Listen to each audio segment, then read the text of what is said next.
Hey all, this is Brown at IF Brown, and I want to talk a little bit about two 80s fantasy films, Krull and The Sword and the Sorcerer.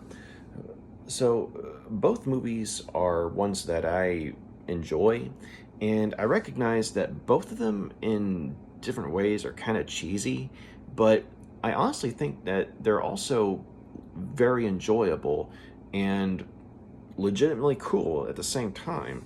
Now, I wouldn't say that either one of them was a masterpiece, but I would argue that Krull was actually a good movie, and the Sword and the Sorcerer was cheesy but fun, and legitimately fun. Not like haha, this is so bad it's good. It's like, I mean, it's cheesy, but there's some cool stuff about it, which makes it worth watching.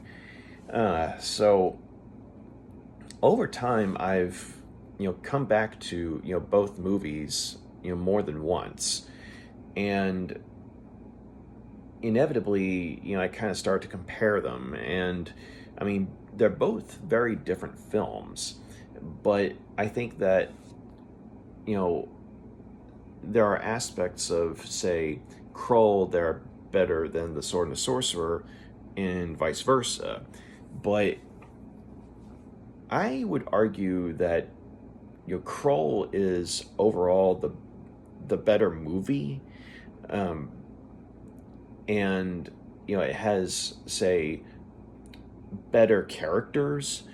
But The Sword and the Sorcerer, I think, had a better protagonist and a better antagonist, because like with Krull, I mean, the world of Krull is far more fascinating, because they do such a good job of, combining, fantasy with science fiction in the sense that, I mean, while everyone looks human on screen, it's made very clear that this is taking place, somewhere other than Earth, namely the world of Krull.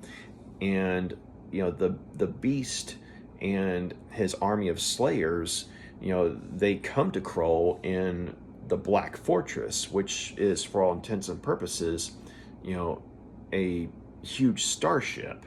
But the way it looks, though, I mean, it literally looks like a fortress that's flying through space. But yeah, so I mean, it's a rather interesting mix of science fiction and fantasy, because on Krull, I mean, it's a world that has its own history, its own sense of lore, and I mean, you have for example, I mean, you have giant spiders, you have a race of cyclops that in fact, one of them ends up being one of the main characters of the movie, and you also have sorcery too. So I mean, and curses, and so I mean, you definitely have it's not just a rip off of Star Wars, although it is derivative of Star Wars. But imagine if, say, Star Wars was played as a Dungeons and Dragons campaign, and you kind of have an idea of what Krull's like. But there was also a group of characters that really grew on you, and I think that part of that was because you had some very good actors playing these characters. And I'm mainly referring to the supporting cast. I mean, you have Alan Armstrong, who plays Torquil, the leader of the bandits that end up, joining up with, you know, Colwyn, and um, yeah, and the other main characters, and you also have you have Ergo the Magnificent, the inept wizard, almost comically so, but who nonetheless ends up being one of the best characters of the film, and you have Rel the Cyclops. And just characters like that, and Liam Neeson even turns up as one of the bandits. But the actors did a good job of bringing life to the characters that they played. So even if some of them were only on screen for a short time, they felt like real people in this fictional setting, and yeah, as I mentioned, I mean, they grew on you. And so when certain characters end up getting killed, it kind of hurts, I mean, you feel it. Um, but I think that, say, with the character of Colwyn, played by Ken Marshall, he was someone that I thought, like, when it came to, say, like the action scenes and things like that, I thought that Ken Marshall did a really good job. I mean, he brought this sort of Earl Flynn-esque, feel, to, the role. But I do think that, the acting was something that could use some work. But to be fair, he got better as the movie went along, which ironically kind of, goes hand in hand with his character, you know, struggling to be a leader and then getting better as the movie went along. So I don't know if that was intentional, but I mean, it's an interesting sort of, connection. But also, Lissa, I believe she was played by Lissa Anthony. Um, I mean, she looked beautiful. I mean, she was beautiful. Okay, but it was hard to judge her performance because, unfortunately, she was dubbed. So, while some of her characters, deliveries are wooden, how much of that is Lissa Anthony's fault is debatable. So it's very hard for me to judge, her performance because it's not really her voice. And so, so when you have like supporting characters, being, better than the main characters, I mean, that's where I feel like, Krull kind of, struggled for a bit. But as I mentioned, I mean, Ken Marshall does get better as as Colwyn as the movie goes along. And plus the fact that, all the, characters, are in this, fascinating, setting, which, I mean, keeps on throwing, new obstacles, at them, and in turn, new spectacles at the audience, or visual spectacles. And so, like the attack in the swamp, I mean, that was some awesome stuff right there. Or, the scene with the aforementioned giant spider, stop motion at its best. And then you also have, the have the bit where they're chasing, the fire mares. I mean, that's something that, you have these horses that are able to travel 1,000 leagues in a day, just because, I mean, they're able to, jump cliffs and, literally ride through the air. And I mean, that right there, I mean, was, easily one of the best moments of the film when it comes to, say, the fantasy aspect, and of course, you have Freddie Jones's character. I think his name was Yanelia. It's been a while since I've seen the movie, but he was kind of like Gandalf in Lord of the Rings, or Obi-Wan Kenobi in Star Wars, in the sense that he was like the old mentor figure and was helping Cohen and helping him to learn about some of the history and about the beast, or some of the worlds outside of Krull. And there's a bit when he's telling Ergo the Magnificent and some of the other characters about the lore of the race of Cyclops, or Cyclopses, if it's a plural, but yeah, when you learn about the backstory of Rel's character and his people, I mean, it's a very fascinating moment, in the sense that and just in pure storytelling, it's a great moment because it adds to the lore, but it's also very sad too, and you just know that Rel's character is going to meet a tragic end, but there is a twist. And so and I like the fact that one of the main characters of the group ends up being a Cyclops. Um, so yeah, and also you have a pretty cool score by James Horner as well. And I mean, it is kind of a riff on his own score of Wrath of Khan at times, but at the same time, I mean, he has some, he had enough flourish to it to where it kind of ends up being its own thing, to sort of balance it out. Uh, but on the other hand, though, when it comes to the Sword and the Sorcerer, I mean, The Sword and the Sorcerer is something that I would say was a decent movie that, you know, it almost manages to be good, but like it's too well done to be, bad, but it's too cheesy to be good, if that makes sense. Um, but it's kind of like, one of those, you know, old school adventure serials, except it's kind of 80s R-rated one, if you can imagine that. But so I mean, it's fun in that sense, like it is sort of Earl Flynn-esque adventure, um, with a roguish hero, saving the damsel in distress and what have you, and fighting an evil ruler. But I think that the story, while it's not the most complex one, or at least the lore isn't as complex as, say, Krull, hints to be in its movie, but you do have a sense of history with the world, and it feels lived in. I mean, even though the sets are clearly, you know, like you could tell it's a relatively low budget film, but at the same time there's enough effort made to make the environment look lived in. So and this looks like Earth in a you know far gone time or something like that, albeit with some magic thrown in.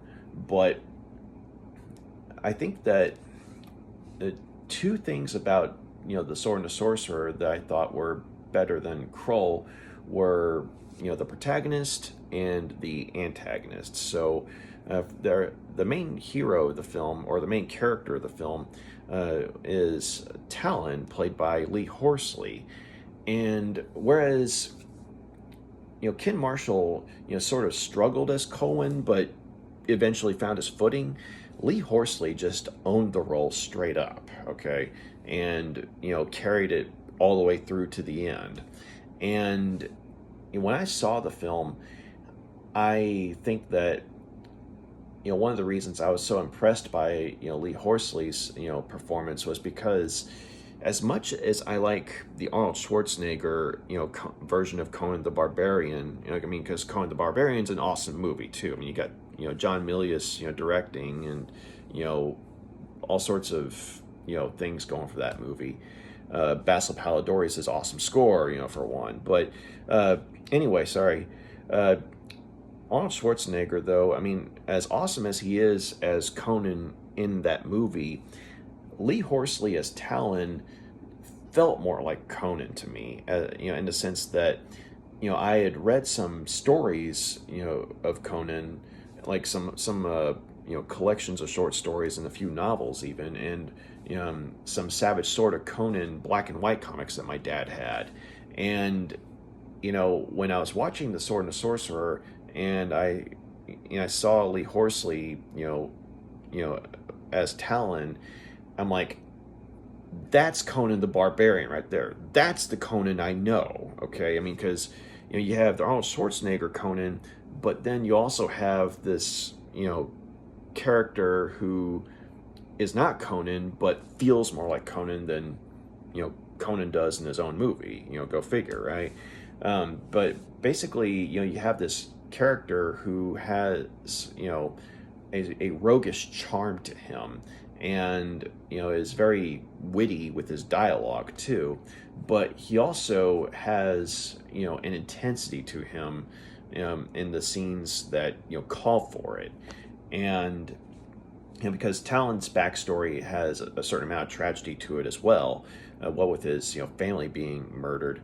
But he sort of is able to balance, the fun and games feel of the film when it comes to, say, the more adventurous, portions of the film, but when it comes to, say, the more serious moments, like when he comes face to face with, his, family's, murderer for a first time in years. I mean, that was an intense moment, as well as at the, climax of the movie where everything, kind of comes together, or all the, main characters' stories, just kind of, come together in a, violent, bloody conclusion.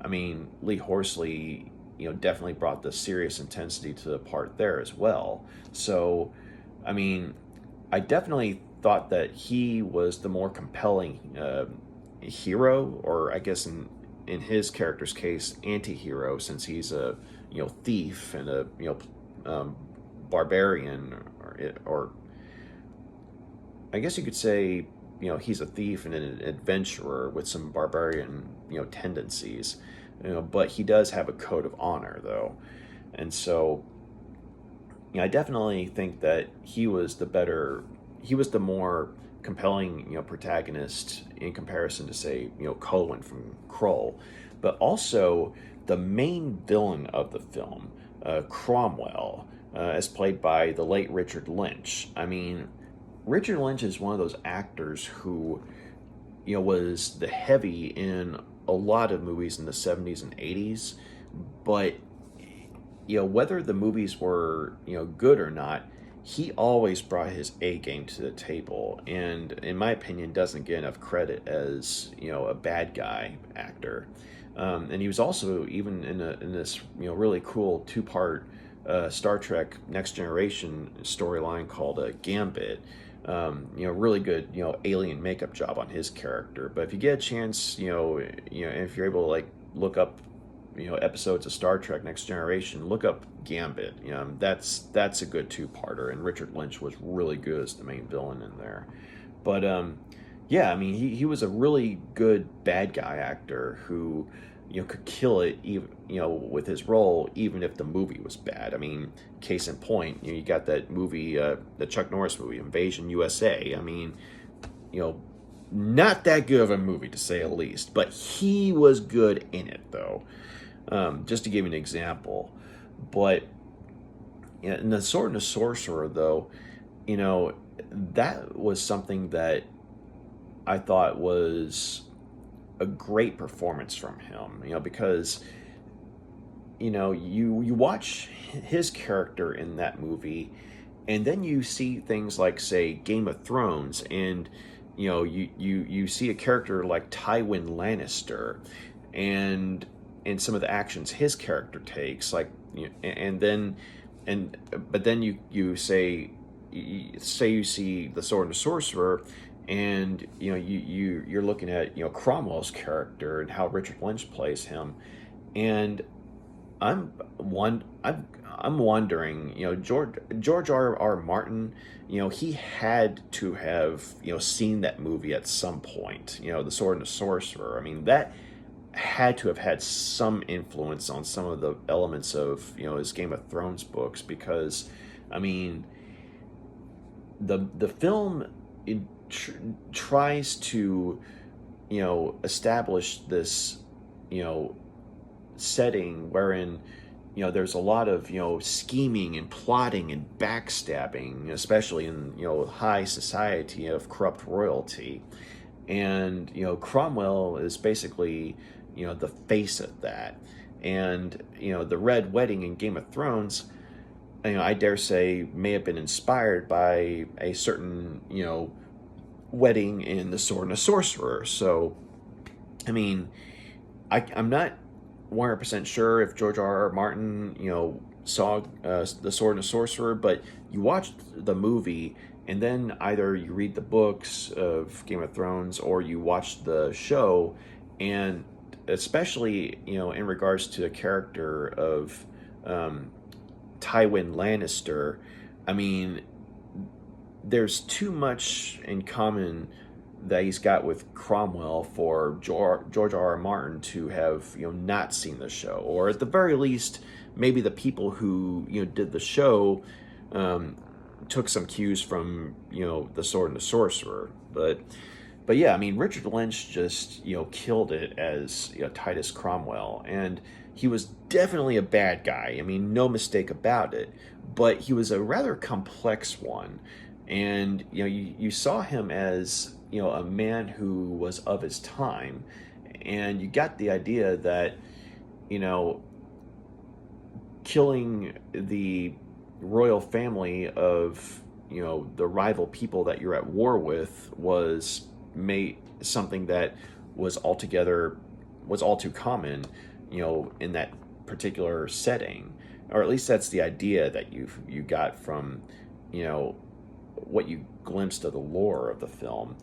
And so while he was a ruthless villain, he was also a pragmatic one. But then you get the idea that he starts to feel regret for some of his actions, not so much for killing the royal family, but for, say, you know bringing a demonic sorcerer you know into the mix, and and thus bringing say black magic to the battlefield, and winning the day through that, as opposed to, say, you know quote unquote clean hands, as in through human means. And so basically he had Zusha resurrected for the purpose of using his dark arts to win the war. But then when he tries to kill Zusha, because he knows that if he keeps Zusha around, Zusha is gonna want his soul, or something like, or that, or some form of eternal servitude from Cromwell. And so Cromwell trying to murder him right after that makes sense in context.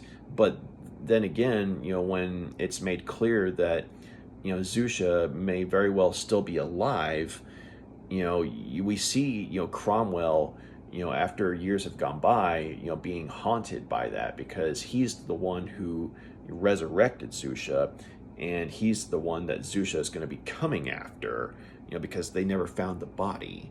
And so, I mean, there are several scenes where you could tell it's eating at him. And so while he does lash out at those around him, I mean, which, I mean, only adds to his air as a villain, but it also adds a lot of humanity to his character, because we see someone who regrets their past actions. I mean, not necessarily that they're guilty, but they have a sort of what have I done type of moment. Like he was wanting to win the war regardless, but he comes to realize that he shouldn't have brought black magic into the mix, because it's something that comes to claim whoever uses it, that kind of thing. And a funny story about it, though, was that Albert Pion, in one of the features on the Blu-ray, he was talking about how he was amazed at how good Richard Lynch was in the film, and how serious he was in the intensity he was bringing to the role. And someone was saying, yeah, he did some cocaine, right? And Albert Pion was like, wait, what? So yeah, I mean, I'm not saying that cocaine was the reason that Richard Lynch did well in the movie, because Richard Lynch is a good actor. But at the same time, considering how intense he is in some of the scenes, it's like I could see that now. But in a way, it kind of works out, considering the circumstances, of his character and his situation. So I think that, in comparison to, say, like the Beast, the main enemy in Krull, I mean, the Beast, when we see him, I mean, looks pretty cool, you know, in a sense that at first he's, you know, visually there's a visual distortion around him, so you never get like one good look at him. Like it's always, you know, blurry, you know, but you know that it's something that's not human, you know, that kind of thing. And so when we finally do see him at the end, I mean, it's you could tell it's a man in a suit, but they use some, you know, photography to make it look like, you know, he's, you know, a giant, you know. And for the most part, I mean, the photography, I mean, it does its job well enough, you know, but at the same time, when we see, you know, how powerful the Beast is supposed to be in certain scenes, you know, like when he's, you know, taunting Lissa and she's running through a black fortress, and, you know, he's showing her, you know, these visual distortions and what have you.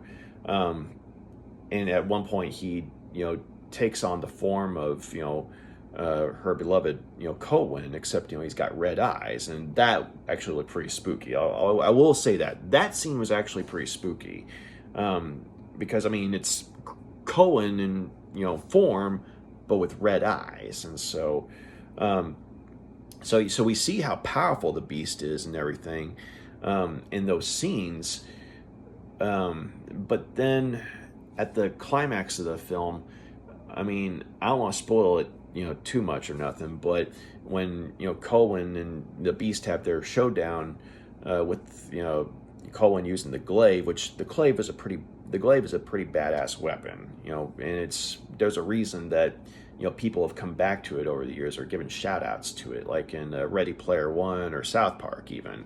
But I mean, the showdown itself, it's pretty cool and everything, but at the same time, when we see how powerful the Beast was prior to that and what he was capable of, I mean, hell, he was even able to, you know, kill an underling from afar just by, you know, conjuring up an image of this underling and showing it to, you know, Lissa.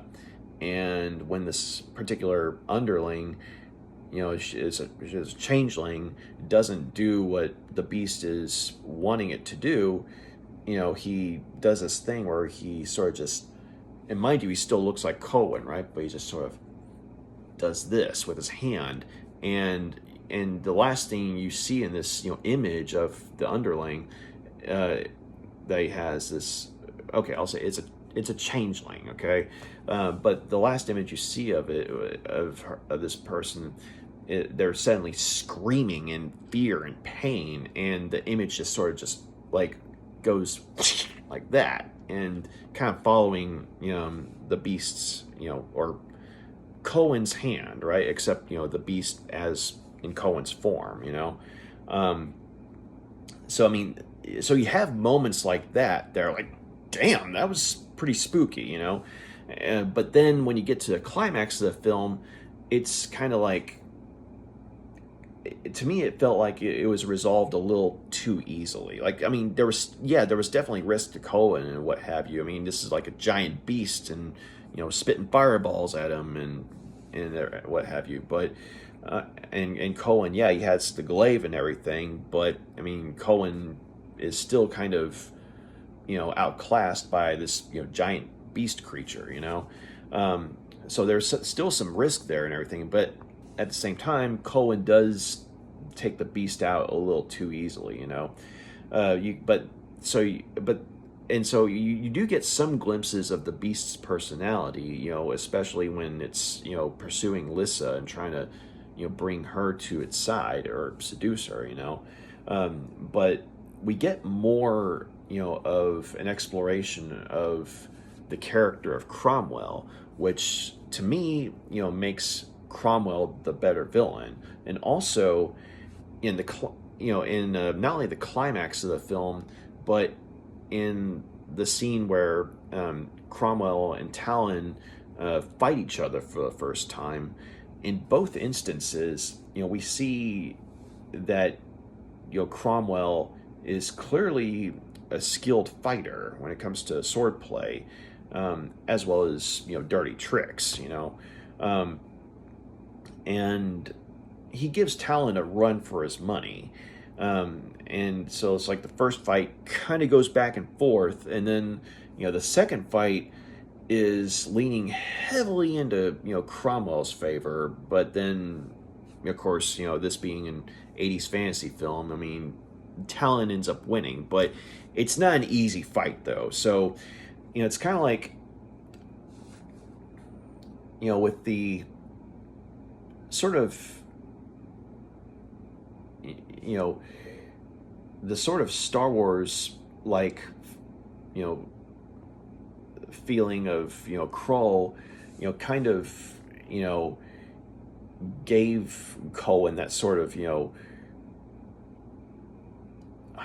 hopeful feeling that, or to where it's like, okay, I mean, yeah, there's gonna be some challenges along the way, but that Cohen's gonna come out on top, that kind of thing. But on the other hand, when it comes to say Talon, fighting Cromwell when he does, I mean, yes, I mean, you get the idea that, yes, considering the type of movie this is, Talon's, eventually going to, win over Cromwell. But when we see just how, ruthless of a character Cromwell is, and the fact that he's actually a good fighter and is able to, hurt Talon at times, I mean, that's something you're kind of like, whoa. I mean, because, we see here that, Cromwell is someone who could very well, defeat Talon, should circumstances permit, But yeah, I just think that, in terms of, say, the main antagonists of both films, if we're comparing the two, I mean, I think that Cromwell, Richard Lynch as Cromwell was definitely the better antagonist in comparison to, say, the Beast from, Krull. I mean, both cool antagonists in their own right, in different ways, but, Cromwell was just the more, fleshed out, the more nuanced, the more intense, the more compelling one. So, but yeah, in regards to, say, the music scores, I think that there are moments where the Sword and the Sorcerer, has some good musical beats, but for the most part, it feels kind of out of place at times. Like someone on riff tracks, Mystery Science Theater, when they did a thing on the Sword and the Sorcerer, even they pointed out that like there's this really violent battle scene towards the climax of the film, after this botched prototype red wedding, and people are getting killed left and right, and one person even gets their face split open with an axe. I mean, it's a pretty awesome scene. It's like, whoa, cool. But the music though sounds very cheerful and upbeat, and one of the guys on the riff tracks was saying something along the lines of, this, sounds like, the Smurfs have discovered the joy of Christmas while everyone's getting slaughtered around them, So, and at one point, I kid you not, there's even a bit where I swear it sounds like, the tune of, Happy Birthday, like Happy Birthday. So, I mean, and it's done to a cheesy slow motion shot of Talon jumping into a bunch of bad guys like a mosh pit or something.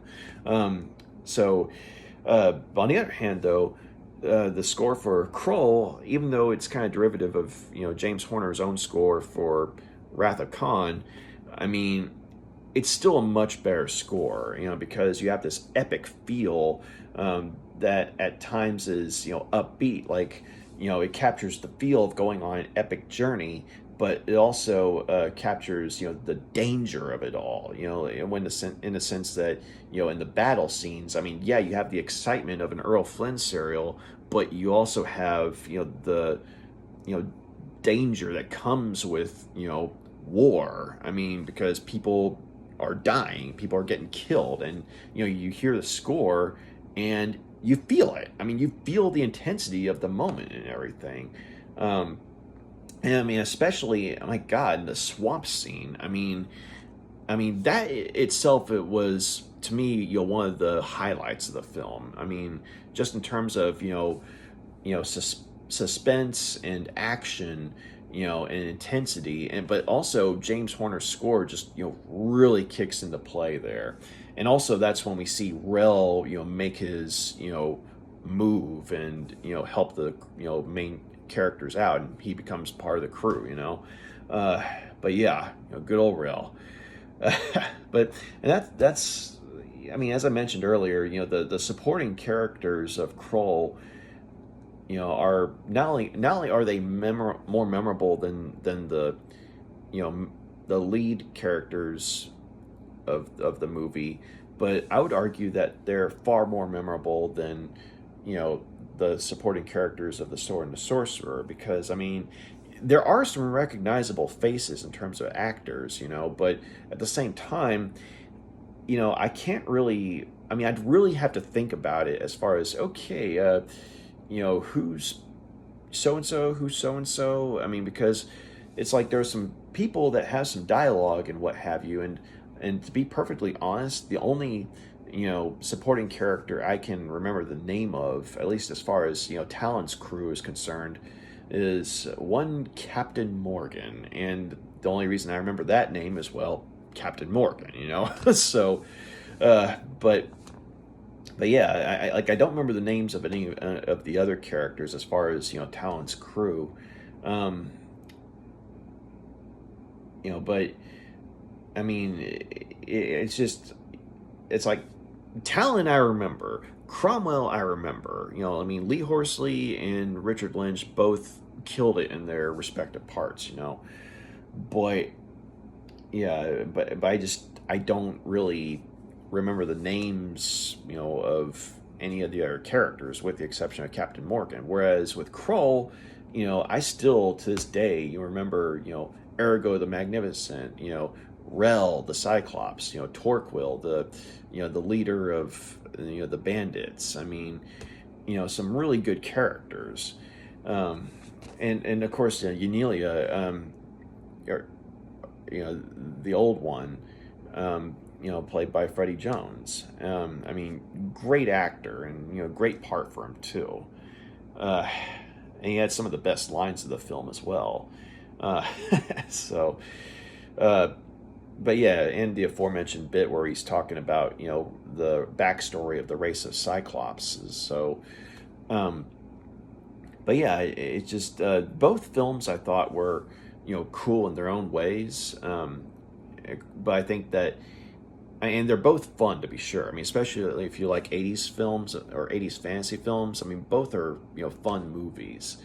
But I just think that Krull was definitely the better of the two, and I would say that Krull was actually a good movie uh, within the realm of '80s fantasy films, whereas The Sword and the Sorcerer, was cheesy, but cheesy and cool at the same time. Like I said earlier about it. I mean, it's too well done to be bad, but it's too cheesy to be good. Um, and I guess I should mention, like in regards to one of the other things I like about The Sword and the Sorcerer, I'm not saying that I like this aspect better in The Sword and the Sorcerer than I do in Krull, but both films, the way they depict magic, I thought were really cool. I mean, you have Ergo the Magnificent, I mean, who's, as I mentioned earlier, an inept wizard, but who does have magical abilities, it's just he has a hard time getting them to work right, until, the climax of the film when, he actually is able to use them, to his advantage, when it counts. And of course, I mean, you have, the backstory of Rel's people in the sense that, his race, the Cyclopses, I mean, they used to be, people with two eyes, like, you know, the race, uh, you know, on Krull, but when the beast came to their world, they made a bargain with it. They said that if get you'll give us the ability, we'll serve you, if you'll give us the ability to see the future, or we'll give you one of our eyes in exchange for being able to see the future. And the beast cheated them. I mean, he took their eyes, the ones that were offered up, but the only future he gave them was the ability to see the day of their own death. And the more you try to struggle against it, the worse your death is going to be. So I mean, you have some pretty heavy stuff like that.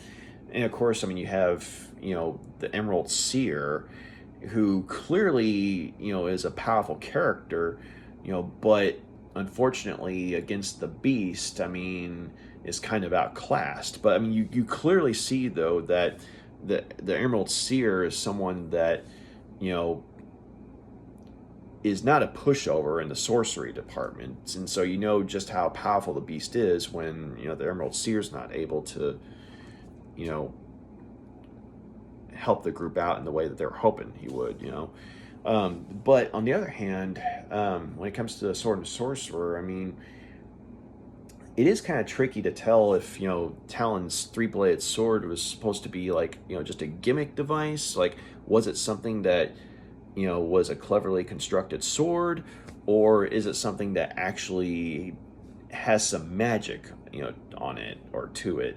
And if I remember correctly, in the novelization, I read it a long time ago, but I want to say they mentioned something about the sword being a blessed artifact or something like that, but it's been a long time since I read the book. But in the movie, though, they don't really say anything one way or the other about the sword. But there is, I guess you could say the implications there, that there is some magic to it. But on the other hand, though, when it comes to, say, Zusha, that's where your depiction of magic, really comes into play and really shines. Because, I mean, you have that awesome, bit at the beginning when, Cromwell has this witch, resurrect, Zusha, who's been dead or, asleep for, thousands of years. And, he's in this, crypt that, at first there's like all these stone faces around it, but then once these magic words are spoken, suddenly the stone faces come to life, and like they're flesh and blood faces, and they're all screaming and stuff, and it's a terrifying scene, and it's like that. I'll say was very well done. And then you see Zusha just coming out of the crypt and in this pool of blood, and it's like, damn. I mean, visually speaking, a very striking moment, so you see that there's some dark magic at work for sure. And of course, when he uses his powers to rip the witch's heart out, I mean, it's like he does this thing and his claws start glowing, and then the witch starts convulsing, and it's like, and, I mean, you definitely see that the dark magic is something that's not to be trifled with.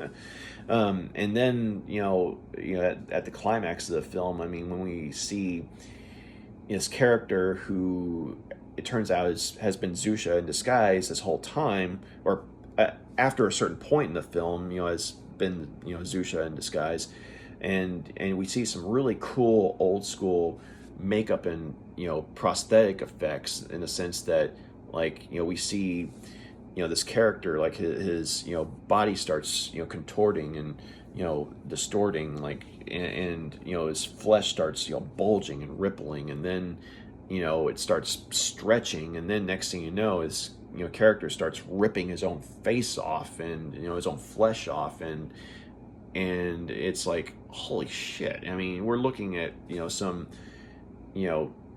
top-notch Howling level effects, or American Werewolf in London level makeup and special effects. I mean, because it's a low budget movie, but when it came to the special effects moments, they put their money where it counts. So I mean, so you have some really cool depictions of sorcery, or dark sorcery there.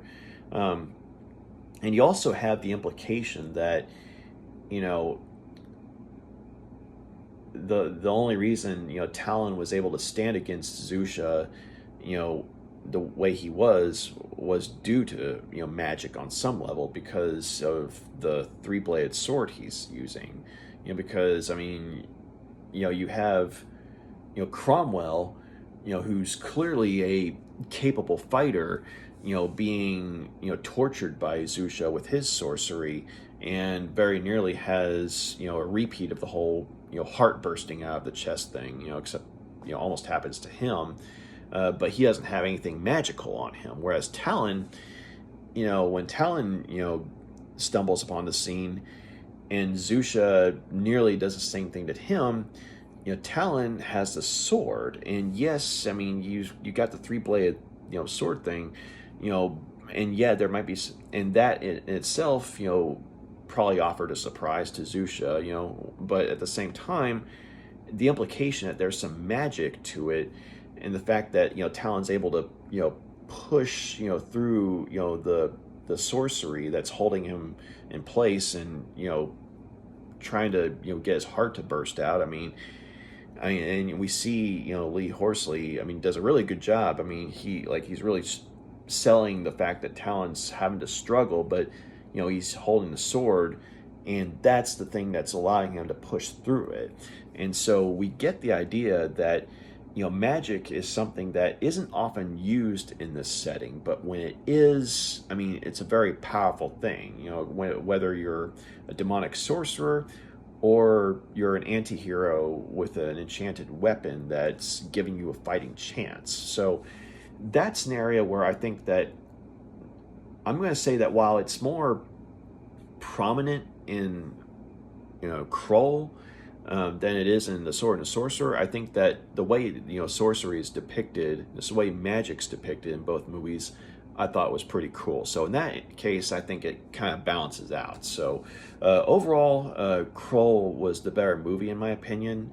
But the Sword and the Sorcerer, though, is something that is also worth checking out, and is worthwhile as an '80s fantasy film. And if you do get the chance, I mean, if you want to check out the Sword and the Sorcerer, I would highly recommend the Blu-ray, because they went as far out as they could to spruce up the visual and audio qualities. Because when its earlier releases, it was very grainy. It was hard to see stuff. It was hard to hear stuff.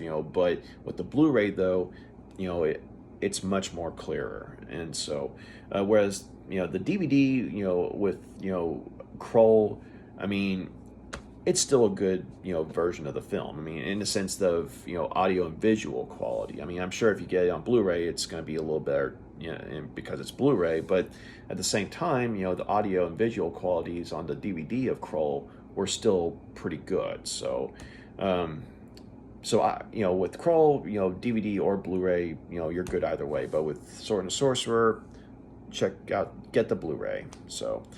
But yeah, I just wanted to, sort of, nerd out for a bit and, talk about those movies. And I talked a little bit about them, with my brother earlier, now last night, but yeah, I just, kind of wanted to go a little more into detail about them, and, what I thought and what have you, as far as like which one's better, and why I think that, and that kind of thing. Or, certain things about the other movie that I thought were better, even though the other one was overall the better movie. But yeah, thank you very much for tuning in, and if you made it this far, thank you very much for listening. So if you like what you see here, feel free to like and subscribe, and if you got any questions, comments, please feel free to drop a line. So y'all take care, have a good night, and hopefully a good morning. Bye.